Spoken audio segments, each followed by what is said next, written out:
At 2:30 a.m. on February 14, 1945, Private First Class Daniel Mercer lay flat against frozen ground 60 yards from a German POW compound in eastern Belgium. 8 American prisoners were scheduled for execution at dawn. In the next 4 hours, he would crawl through soil so frozen it tore his uniform, cut through 3 layers of wire with hands that couldn't feel the cutters, and lead every single man back through enemy territory to Allied lines. The temperature had dropped to 19 degrees. The ground had frozen solid after 2 days of rain, creating a surface that wouldn't yield to shovels or picks.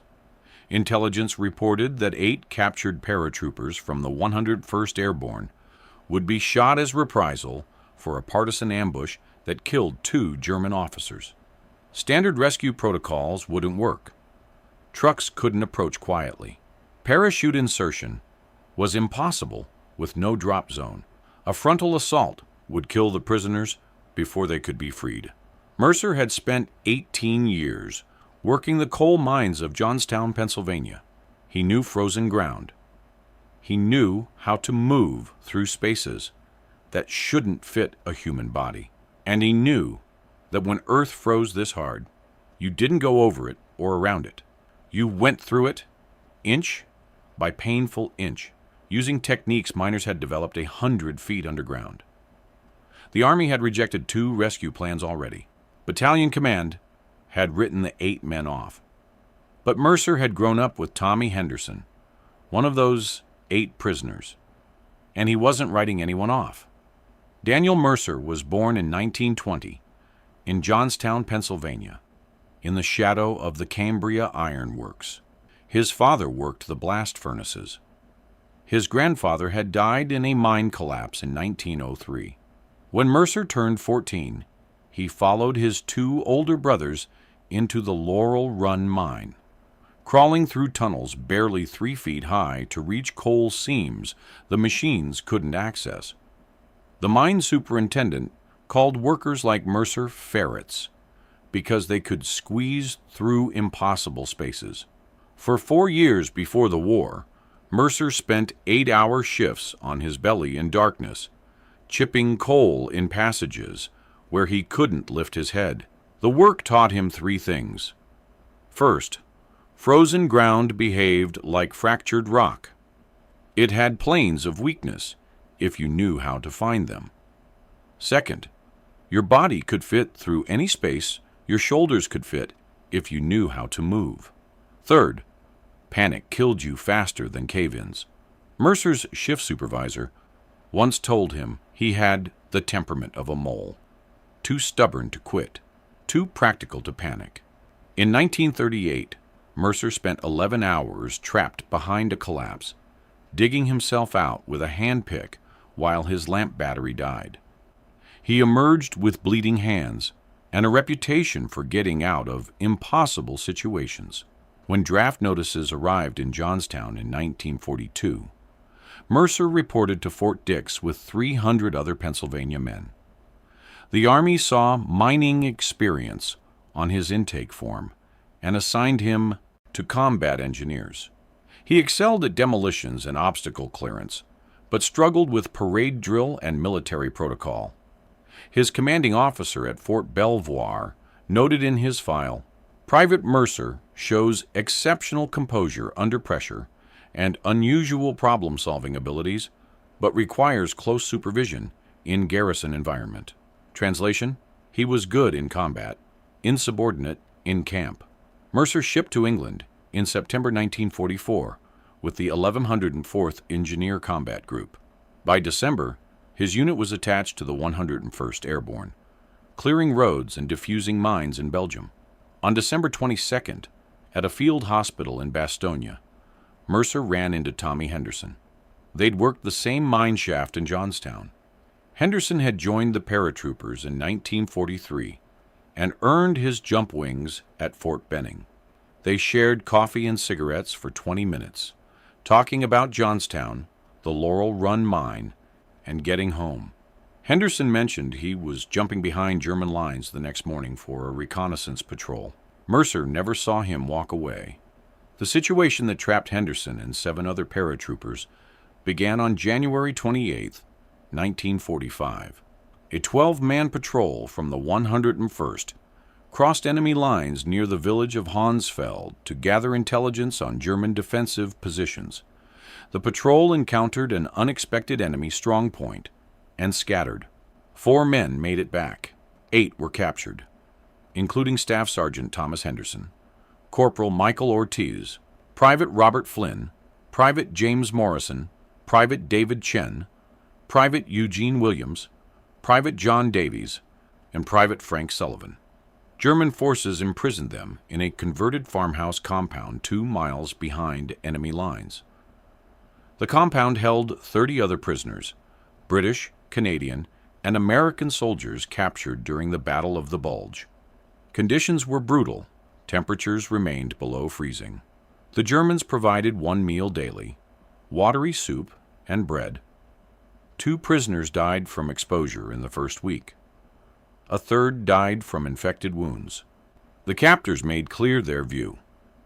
Prisoners were burdens who consumed resources Germany couldn't spare. Allied intelligence monitored the compound through radio intercepts and reports from Belgian resistance. On February 10th, a partisan attack killed 2 German officers near Hansfeld. The German commander ordered reprisals. He selected 8 American prisoners for execution, scheduled for dawn on February 15th. The condemned men were Henderson's patrol. The Germans announced the executions over monitored radio channels, likely hoping to demoralize Allied forces. Battalion headquarters received the intelligence report on February 11th. Staff officers debated rescue options. Major William Prescott proposed a mechanized raid. 3 trucks with 20 soldiers. Captain James Howard argued for an artillery barrage, followed by infantry assault. Lieutenant Thomas Bradford suggested an airborne insertion. Colonel Robert Matthews rejected all 3 plans. The compound sat in open farmland, with clear sight lines for 400 yards in every direction. German forces held defensive positions with machine guns and mortars. Any loud approach would result in immediate execution of prisoners. Any air insertion would alert every German unit within 5 miles. Previous rescue attempts in the sector had failed catastrophically. On January 15th, a British commando team tried to extract 3 prisoners from a compound near Malmedy. German guards executed the prisoners before the commandos cleared the wire. All 7 commandos died in the retreat. On February 3rd, American infantry attempted to overrun a detention facility near St. Vith. The assault succeeded, but German guards killed 19 prisoners before surrendering. Battalion command didn't want another massacre. Colonel Matthews told his staff, "We can't save them. Mark them as casualties and move on." Word of the planned execution spread through the 1104th Engineer Combat Group. Mercer heard about it on February 12th from a signals corpsman who'd read the intelligence briefing. The corpsman mentioned Henderson's name. Mercer found Captain Howard that afternoon in a command tent reviewing maps. He told Howard he had a way to reach the compound. Howard explained why every plan had been rejected. Mercer explained his experience in the mines, his ability to navigate frozen ground on his belly, his knowledge of how to move silently through confined spaces. Howard brought Mercer to Colonel Matthews. The colonel was skeptical. He asked how long it would take to crawl 600 yards in darkness across frozen ground. Mercer estimated 5 to 6 hours to approach, 30 minutes inside the compound, 3 to 4 hours to withdraw with prisoners who couldn't move fast. Matthews calculated the timeline. Sunset on February 14th was 5:47 p.m. Dawn on February 15th was 7:23 a.m. That gave Mercer 13 hours and 36 minutes. Matthews asked about odds of success. Mercer didn't answer directly. He said, "Henderson and I worked the Laurel Run mine for 4 years. If it was me in that compound, he'd come get me." Matthews authorized the attempt with conditions. Mercer would go alone. No supporting units, no extraction team. If captured, the Army would deny any knowledge of the mission. If he died, his family would be told he died in a minefield accident. Mercer would carry no identification, no unit markings, nothing linking him to American forces. He would have wire cutters, a knife, a compass, and a sidearm with 2 magazines. No grenades, too much noise. No radio, too much weight. Matthews said, "The survival rate for this kind of infiltration is approximately 5%. I'm documenting that I advised you against attempting this mission." Mercer returned to his tent and selected his gear. He removed his helmet and replaced it with a dark wool cap. He wore 2 layers of dark clothing with no reflective buttons or insignia. He wrapped his wire cutters in cloth to muffle any sound. He taped his sidearm's holster so it wouldn't rattle. He blackened his face with burnt cork. He wrote a letter to his mother and left it with his platoon sergeant. He studied aerial reconnaissance photos of the compound, memorizing guard tower positions, wire layout, and building locations. He marked his route on a map, calculating crawl times for each 100-yard segment. At 8 p.m. on February 14th, Mercer met Captain Howard at an observation post overlooking German-held territory. Howard went through the compound layout one final time. 3 layers of wire surrounded the compound. Standard barbed wire fence on the outside, concertina wire in the middle, and taut trip wire closest to the buildings. 2 guard towers, 1 northeast corner, 1 southwest. Searchlights swept the perimeter every 4 minutes. 6 guards on patrol, walking in pairs, rotating every 2 hours. The 8 condemned Americans were held in a barn structure on the south side of the compound. Howard handed Mercer the wire cutters. He said execution was scheduled for 7:15 a.m., 8 minutes before dawn. That gave Mercer 11 hours and 15 minutes. Howard asked if Mercer wanted anyone to wait for his return. Mercer said no. If he didn't make it back, sending other men wouldn't help. Howard shook Mercer's hand and said, "Good luck, Private." Mercer replied, "I'll see you at breakfast," and moved into the darkness. The first 200 yards were relatively easy. Mercer used a shallow drainage ditch that ran perpendicular to German lines.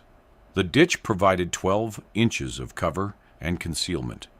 He crawled on his belly, using his elbows and toes to inch forward. The frozen ground scraped against his uniform. His breath formed small clouds in the frigid air. He controlled his breathing. Slow inhale through the nose, slow exhale through the mouth. No visible vapor. The techniques from the mine came back automatically.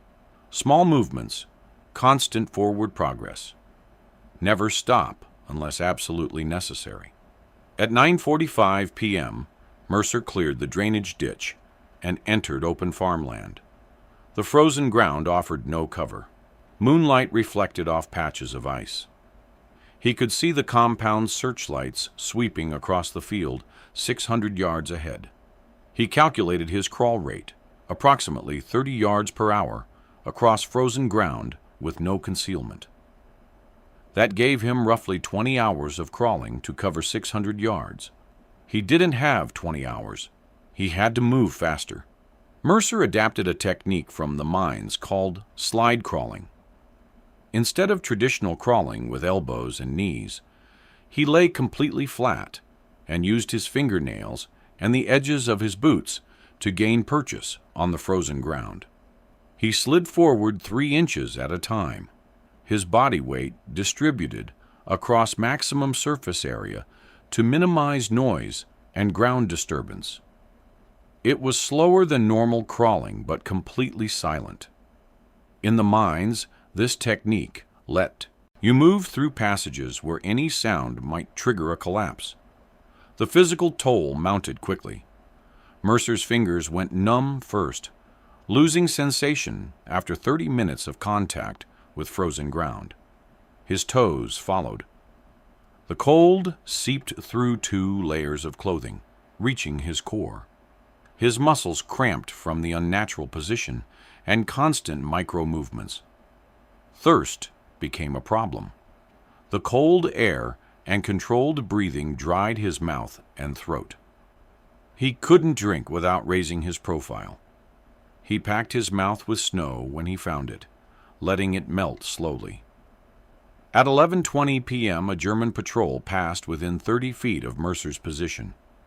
He heard their boots crunching on frozen ground before he saw them. 2 soldiers, talking in low voices, smoking cigarettes. Mercer pressed his face into the ground and held his breath. The guards stopped 15 feet away. One of them lit a fresh cigarette. They stood there for 90 seconds while Mercer's lungs burned. Then they moved on, their voices fading into the night. Mercer waited 5 full minutes before resuming his crawl. By 1 a.m., Mercer had covered 400 yards. His hands were bleeding from contact with frozen ground and hidden rocks. He couldn't feel his fingers anymore, which was dangerous. He needed those fingers to cut wire. He risked 30 seconds of warming, tucking his hands under his armpits and flexing his fingers until painful sensation returned. Then he continued crawling. The compound's outer wire fence was now 200 yards ahead. He could hear German voices from the guard towers, carried clearly through cold air. At 2:15 a.m., 50 yards from the wire, a searchlight swept directly over Mercer's position. He'd misjudged the pattern by 8 seconds. The light passed over him, continued to the end of its arc, then reversed direction and came back. Mercer pressed against the ground, presenting the smallest possible profile. The light stopped 3 feet from his position. He could see his own shadow on the frozen ground. He heard a guard in the tower say something in German. The light held for 10 seconds. Then it moved on, continuing its sweep. Mercer's heart hammered in his chest. He gave himself 30 seconds to recover, then crawled the final 50 yards to the outer fence. At 2:30 a.m., Mercer reached the outer wire fence. Up close, he could see it was standard 4-strand barbed wire on wooden posts, about 4 feet high. The wire showed rust and weather damage. He positioned himself at a spot between 2 posts, where shadows were deepest. The next searchlight sweep was 2 minutes away. He had 120 seconds to cut through 4 strands of wire and create a gap large enough to pass through. Mercer unwrapped his wire cutters and positioned them on the bottom strand. The cutters were standard GI issue, designed for cutting communication wire, not heavy fence wire. He squeezed the handles. Nothing happened. The cold had stiffened the metal. He tried, again, using both hands and all his strength. The cutters bit into the wire. He squeezed harder. The strand parted with a soft metallic ping. Mercer froze. The sound seemed impossibly loud in the silent night. He waited 30 seconds. No reaction from the guards. He cut the second strand. Another ping. Still no response. The third strand was thicker. Mercer positioned the cutters and squeezed. The handles flexed, but the wire didn't cut. He adjusted his angle and tried again. The wire began to part, strand by strand. He heard the searchlight motor engage in the tower. 20 seconds until the sweep reached his position. He squeezed harder. The wire parted. He dropped flat as the searchlight passed over, illuminating the fence 15 feet from his location. The light moved on.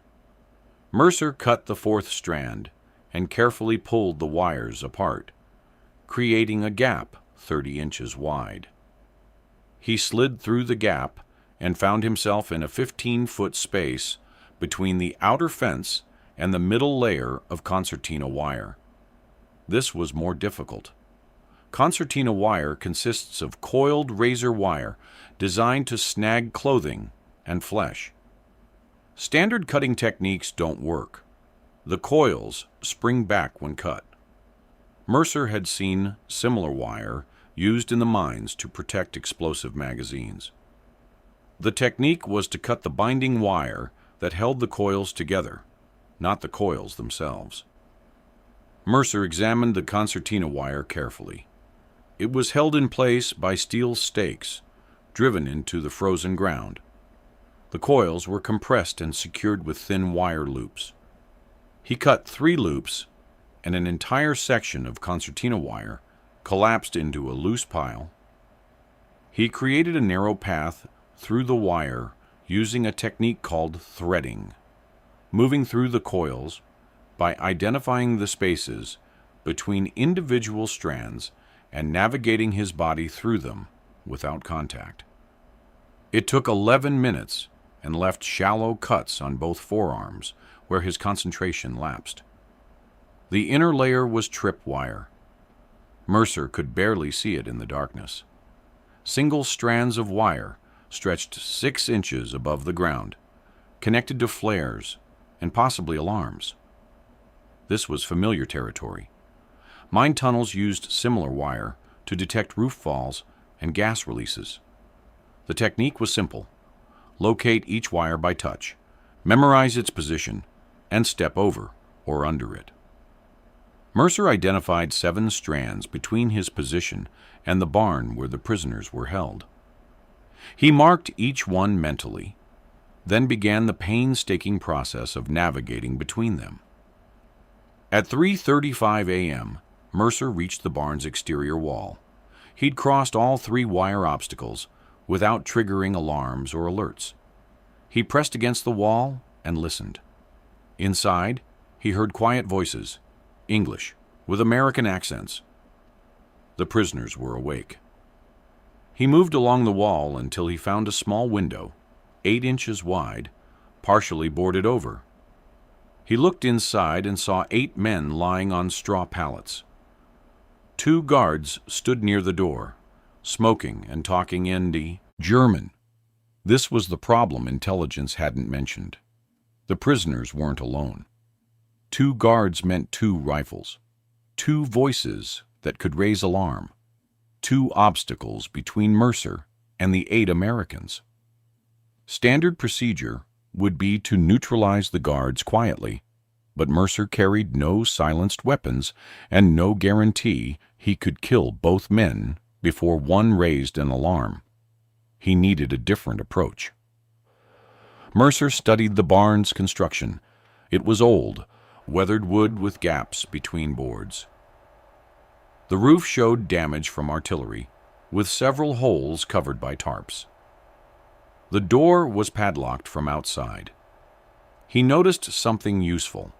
A ventilation gap ran along the barn's foundation, about 6 inches high, originally designed to let air circulate under the structure. In the mines, similar gaps were called rat runs. They let workers pass tools and equipment between tunnels without using main passages. Mercer positioned himself at the ventilation gap and looked inside. He could see the prisoners' feet from this angle. He couldn't see the guards. They were positioned near the door, on the opposite side of the barn. He pulled out his knife and tapped it gently against a metal hinge on the exterior wall. 1 tap, pause, 2 taps, pause, 3 taps. This was a mining signal. It meant attention without using voice. Inside the barn, one of the prisoners sat up. Mercer tapped again. The prisoner looked around, then spotted Mercer's position at the foundation gap. The prisoner was Henderson. Mercer recognized his silhouette and movement pattern. Henderson whispered something to the others. Mercer couldn't hear the words, but he saw results. The other prisoners sat up slowly, moving carefully to avoid attracting guard attention. Henderson moved closer to the foundation gap. Mercer whispered, "Tommy, it's Mercer. From Johnstown. Stay quiet." Henderson's face appeared at the gap. He was gaunt, with a too-weak beard and sunken eyes. He whispered, "Jesus Christ, Danny, what are you doing here?" Mercer said, "Getting you out." "Where are the guards?" "Two by the door. They changed shift at 4 a.m. Mercer checked his watch. It was 3:47 a.m. 13 minutes until shift change. He said, "Can you reach the padlock from inside?" Henderson shook his head. "It's exterior mount. We've tried everything." Mercer had wire cutters, not lockpicks. He couldn't cut a padlock. He considered the options. He could wait for shift change and hope for an opportunity. He could try to draw guards outside, or he could use the mining technique called progressive collapse, creating a structural failure that appears accidental. He told Henderson, "The rear wall, how solid is it?" "Old wood. Artillery loosened it." "Why?" "I need 15 minutes. Keep the guards distracted. Don't let them look at the rear wall." Mercer moved to the barn's rear corner, where artillery damage had weakened the structure. He examined the wall carefully. 3 vertical boards showed significant rot at their base where they met the foundation. He used his knife to probe the wood. It was soft, compromised by moisture and age. He could work with this. Using the knife and his wire cutters as leverage, Mercer began systematically weakening the compromised boards. He worked silently, removing small amounts of wood from the interior side of each board where the damage wouldn't be visible from outside. The technique came from mine rescue training. When you couldn't blast through a barrier, you weakened it progressively until it failed. He removed wood in a specific pattern, creating a stress point that would fail if pushed from inside. At 3:58 a.m., the guards' shift change occurred. 2 new guards entered the barn. The old guards left, locking the padlock behind them. Mercer heard their footsteps fade into the distance. He moved back to the foundation gap and whispered to Henderson, "Rear wall, right corner. Push on the middle board. Hard." Henderson moved to the position. Mercer positioned himself on the outside. Henderson pushed. The board flexed but didn't break. He pushed harder. The wood splintered, creating a crack. Henderson kicked the board. It broke, creating a gap 2 feet wide. Mercer was already pulling boards away from outside, widening the gap to 3 feet. Inside the barn, the guards shouted. They'd heard the wood breaking. Mercer pulled Henderson through the gap. He said, "Move! Now! All of you!" The next 60 seconds were chaos. 8 prisoners squeezed through the gap while guards rushed across the barn. One guard raised his rifle. Henderson grabbed the barrel and yanked the guard forward through the broken wall. The guard stumbled outside. Mercer hit him once with the wire cutters, and he went down.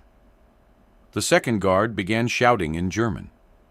Private Morrison reached through the gap and pulled the guard's legs out from under him. He fell. Morrison grabbed the guard's rifle and used it to block the door from inside, buying seconds. 8 prisoners were outside. 2 guards were down.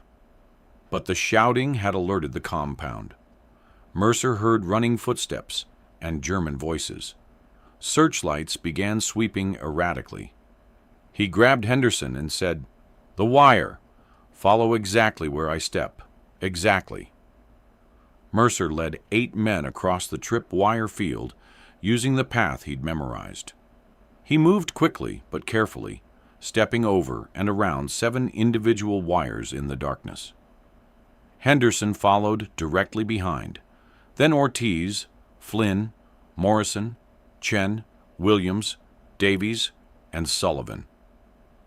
Sullivan's foot caught the fifth wire. Mercer heard the metallic click and dove forward, pulling Henderson and Ortiz down with him. A flare shot into the sky, illuminating the entire compound in harsh white light. German voices shouted commands. Mercer heard bolt actions cycling. He said, "Crawl! Fast! Stay behind me!" He moved through the concertina wire gap he'd created, threading his body through the coils. Henderson followed, then the others. Private Williams got snagged on a coil. Ortiz cut him free with the wire cutters Mercer tossed back. Behind them, Germans were organizing. Mercer counted at least 6 voices, probably more. They reached the outer fence. Mercer went through the gap first, then pulled each prisoner through. The searchlights found them. A spotlight locked onto Private Flynn, illuminating him against the fence. Rifle fire cracked. Flynn dropped and rolled. The spotlight swept past. Mercer grabbed Flynn and felt warm blood. Flynn whispered, "My leg. Keep moving." Mercer slung Flynn over his shoulder in a fireman's carry. Flynn weighed maybe 130 after 2 weeks of starvation. But carrying any weight across 600 yards of frozen ground while being pursued was impossible. Mercer did it anyway. He said, "Everyone move. Follow me. Stay low. Don't stop." The group began the crawl back toward Allied lines. They couldn't use the drainage ditch. German forces had moved to cut off that route.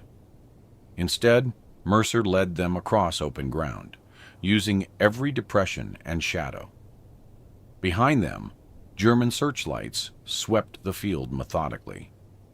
They were 200 yards from the compound when they heard dogs. The dogs changed everything. You can evade human pursuers at night by staying quiet and motionless. Dogs don't care about quiet and motionless. They follow scent. The German compound had 3 dogs. Mercer heard them barking as handlers released them. He calculated the timeline. Dogs could cover 600 yards in 3 minutes. The prisoners couldn't crawl that fast. They couldn't run. Half of them couldn't walk properly after 2 weeks of malnutrition.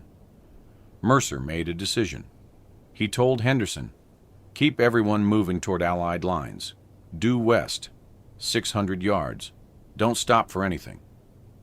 Henderson said, "What are you doing?" "Buying time. Go." Mercer moved perpendicular to the group's line of retreat, creating a separate scent trail. He ran for 100 yards, then stopped and waited. The dogs reached the position where the group had split. 2 dogs followed the main group. 1 dog followed Mercer. That was better odds. Mercer could handle 1 dog and 1 handler. 7 prisoners could outrun 2. The dog reached Mercer's position and attacked immediately. Mercer used his jacket to protect his forearm, letting the dog bite into the heavy cloth. The handler arrived 10 seconds later and raised his rifle. Mercer yanked the dog sideways, positioning it between himself and the handler. The handler couldn't shoot without hitting his own dog. Mercer drew his sidearm and fired once. The handler went down. The dog released Mercer's arm and ran into the darkness. Mercer ran west, back toward where the prisoners should be. He found them 300 yards from Allied lines, pinned down by machine gun fire. The 2 remaining dogs had caught up, and German infantry had established a firing line. The prisoners were sheltering in a shallow ravine, but they had no weapons and no cover. Mercer counted rounds fired from the German position, at least 2 machine guns, possibly 6 rifles. He had his sidearm with 12 rounds remaining and 1 magazine in reserve. This was the impossible moment where everything should have failed.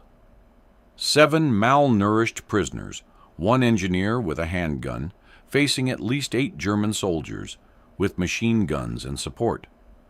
But Mercer understood terrain. The ravine the prisoners occupied was part of a larger drainage system. He'd studied the maps. The ravine connected to a deeper channel 60 yards north that would provide concealed movement for 200 yards toward Allied lines. Mercer told Henderson, "The ravine curves north. Stay low. Move now. I'll keep them occupied." Henderson said, "They'll kill you." Mercer said, "Maybe, but they definitely kill all of us if we stay here. Move!" Henderson grabbed the others and began crawling north through the ravine. Mercer moved south, away from the group, and fired 3 rounds toward the German position. The machine guns swung toward him. He fired twice more, then moved 15 yards west and fired again. The Germans focused their fire on his position. He was drawing them away from the prisoners. For the next 4 minutes, Mercer conducted a mobile fighting retreat, firing 2 or 3 rounds from one position, then moving 30 yards and firing again. He expended his magazine, reloaded his last one, and continued. The Germans advanced on his position, unaware that their primary targets were escaping north through the ravine system. Mercer fired his final rounds and ran west through the darkness. German fire followed him for 200 yards, then stopped. He'd cleared their effective engagement range. He ran another 100 yards and stopped to catch his breath. His hands were shaking from cold and adrenaline.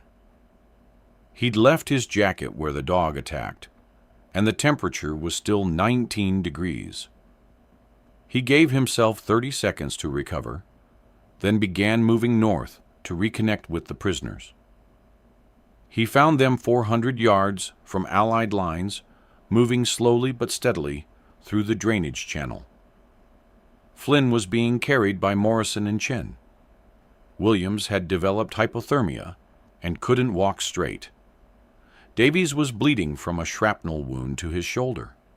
But they were moving. They were alive. They were going to make it. At 5:52 a.m., the group crossed into Allied territory. An American sentry challenged them. Henderson gave the password. The sentry saw 8 skeletal men and 1 blood-covered engineer and called for medical assistance. Within 5 minutes, medics arrived with stretchers. Within 10 minutes, the 8 former prisoners were receiving treatment for malnutrition, exposure, and various wounds. Mercer collapsed against a tree and let the medics work. He'd been moving for 9 hours and 22 minutes.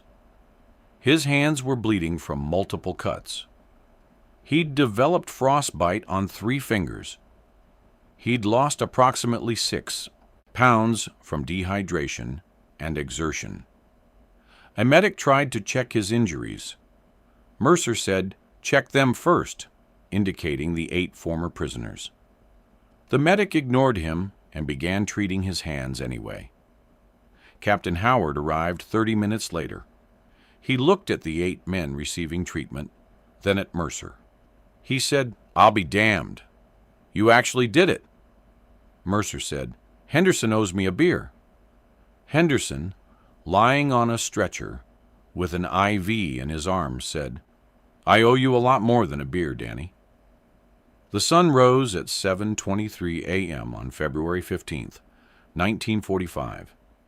In a German compound 2 miles away, an execution was scheduled that would never occur.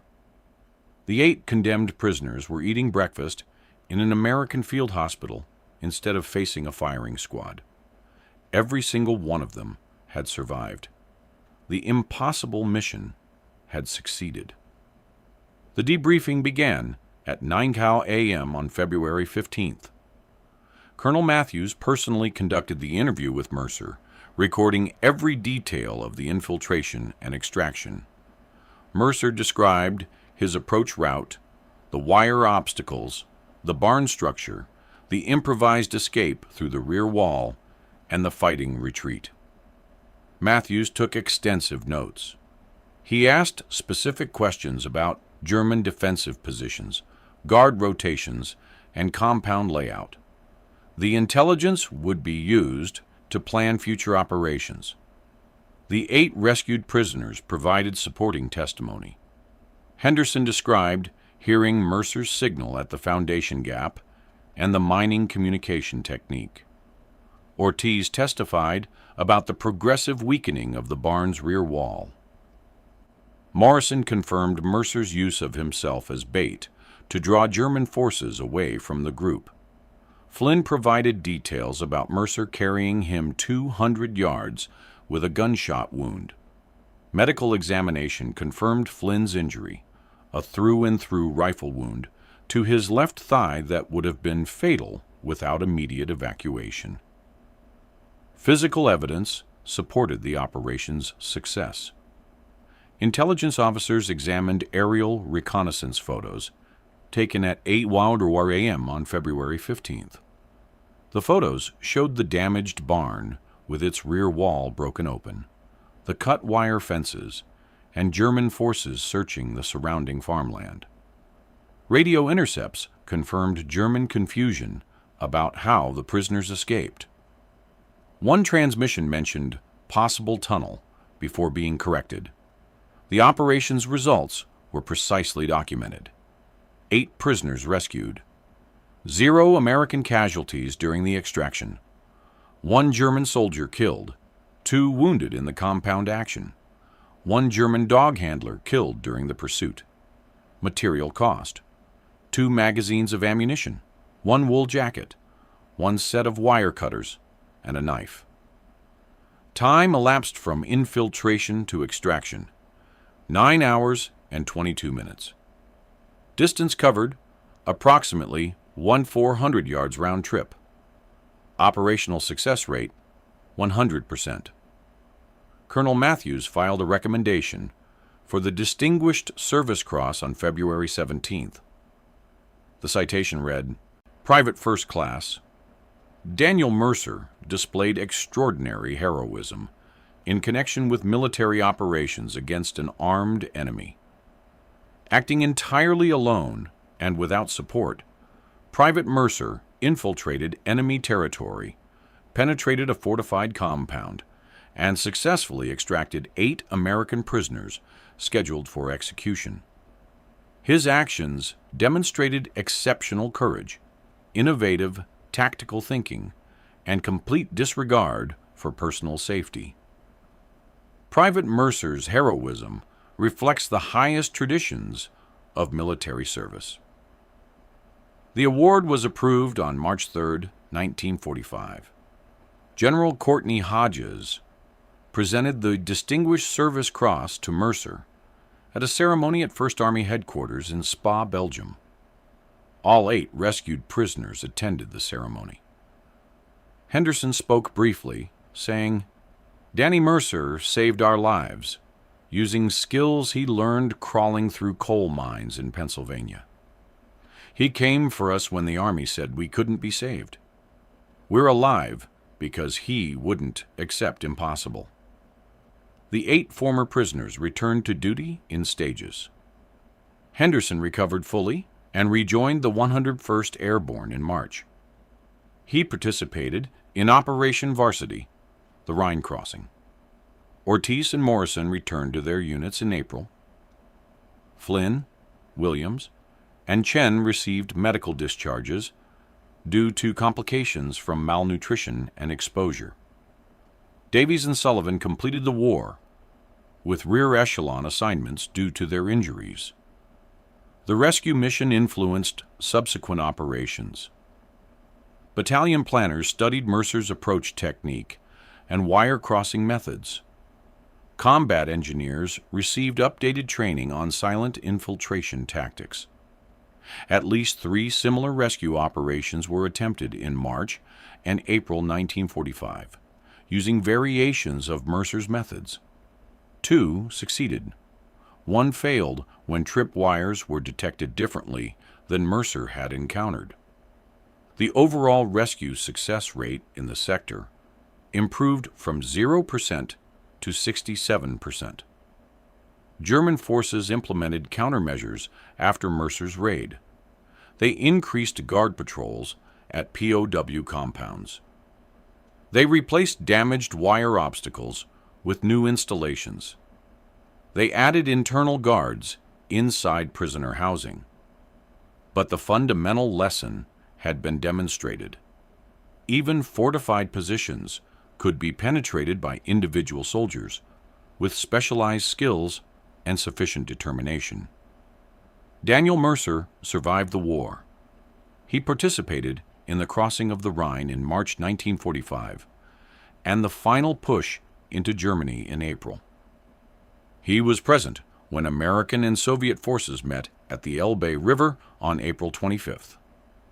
He returned to the United States in August 1945 aboard a troop ship from Le Havre.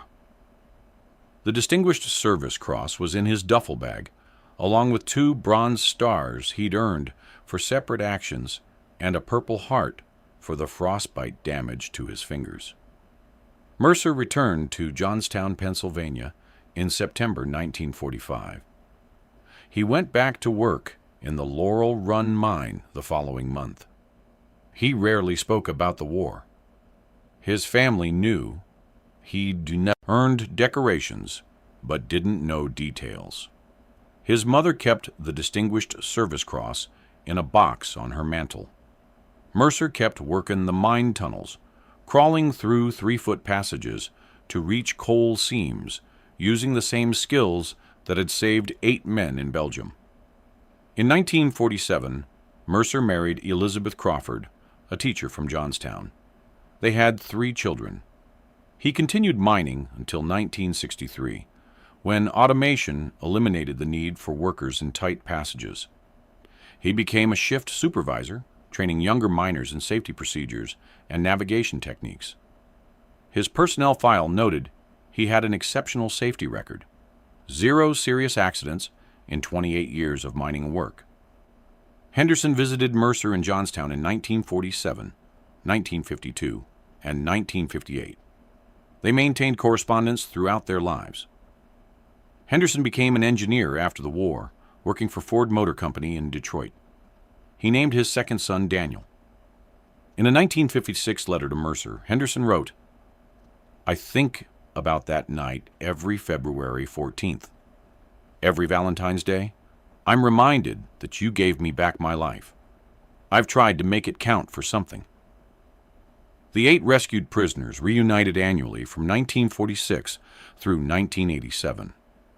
They met in different cities: Detroit, Chicago, Pittsburgh, Philadelphia. Mercer attended every reunion.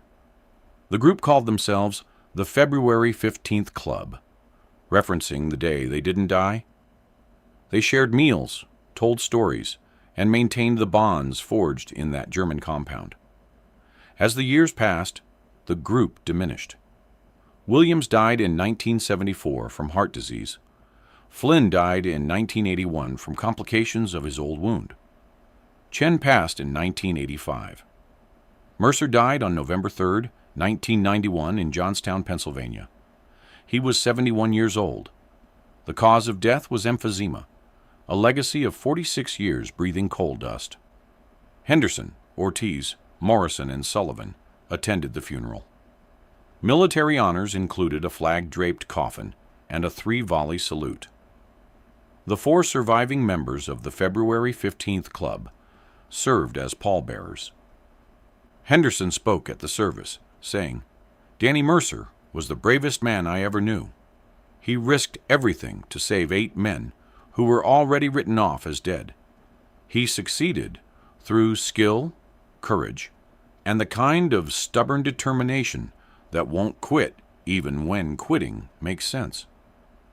The Distinguished Service Cross was buried with Mercer, pinned inside his coffin at his family's request. The citation accompanied him. His gravestone in Grandview Cemetery includes his name, dates of service, and the notation DSC, Belgium, 1945. Visitors to the cemetery occasionally leave flowers on his grave, though fewer people remember the story as decades pass.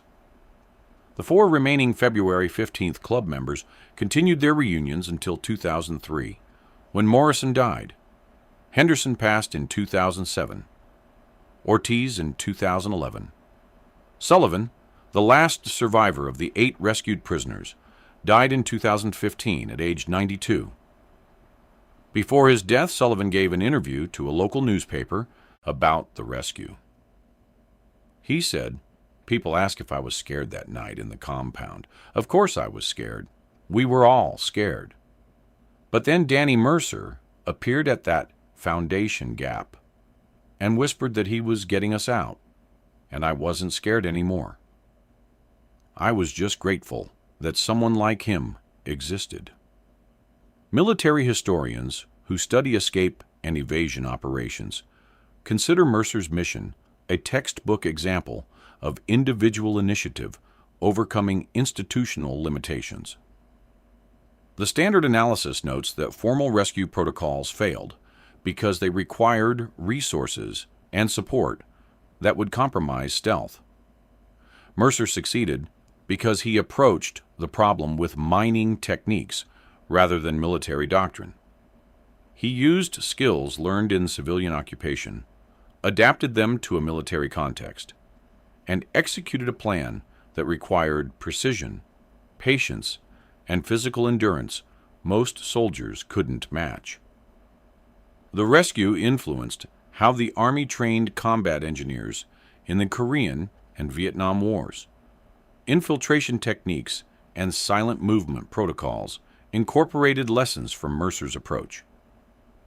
The concept of using civilian skills in military contexts became part of Special Forces selection criteria.